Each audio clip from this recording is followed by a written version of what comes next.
Week 7 of the East County Game of the Week brings me to Spring Valley, California, where the Matadors of Mount Miguel are set to host the Highlanders of Helix. Mount Miguel coming off a 26-25 loss to Oceanside, an opponent that inside the building they know they should have beat. They end up coming up with the loss. They are looking for blood today. Take a look at the preview player of the game and a player to watch is Brandon Arrington, a former Helix Highlander his freshman year. He's now in his junior year. He transferred over to Mount Miguel last year. Only has 2 total touchdowns on the year. Expect him to make some noise against his former school tonight. As for Helix, it is all about ball control. Can Lee Norman Lester and the offense minimize turnovers against a Mount Miguel team that thrives on takeaways and possessions on offense? They're going to need to have the same approach like they did against Cathedral a couple weeks ago. Chew up the clock, go to the huddle, go slow paced on offense, run the football, control the game at the line of scrimmage, be able to stop the run with your front 7 on defense. That is how they need to have any chance to pull off a massive upset with only 1 win for the Highlanders over their first 6 games of the 2025 campaign. Both teams, both coming off of losses. Helix, a 13-0 loss against Modern Day last week. Mount Miguel, a 25-26 loss against Oceanside. Who's going to get the bounce back win? Time to find out on the PPR Hogcast.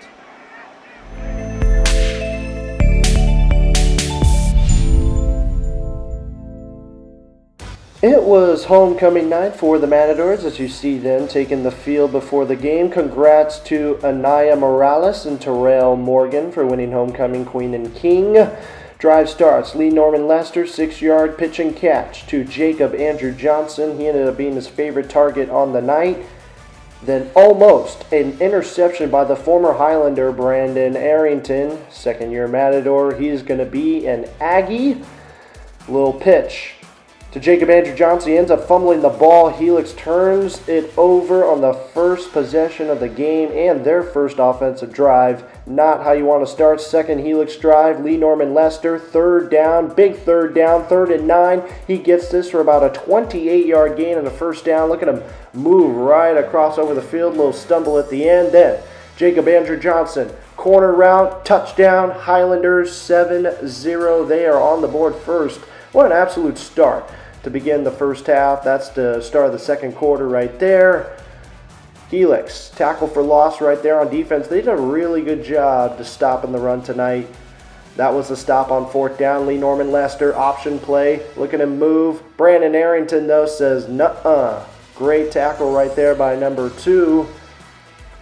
3rd or 4th drive for the Matadors. Wide open on 3rd and 26. Paris Vernon, touchdown. They tie the game up at 7. And then the next offensive drive. Helix would punt. Next offensive drive, 14-7 on a little post route by A.J. Logan in cover 2. That's how you beat that.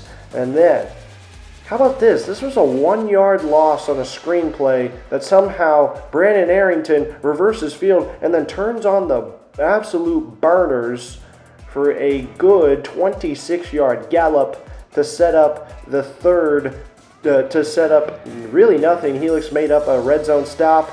They would have to punt the ball again, and then A.J. Logan, pitch and catch, 66 yards. Look at him move. He was the go-to man for the Matadors tonight. He's been the go-to man really all year long so far. Watch out for him in terms of the awards night, hearing his name possibly over and over again.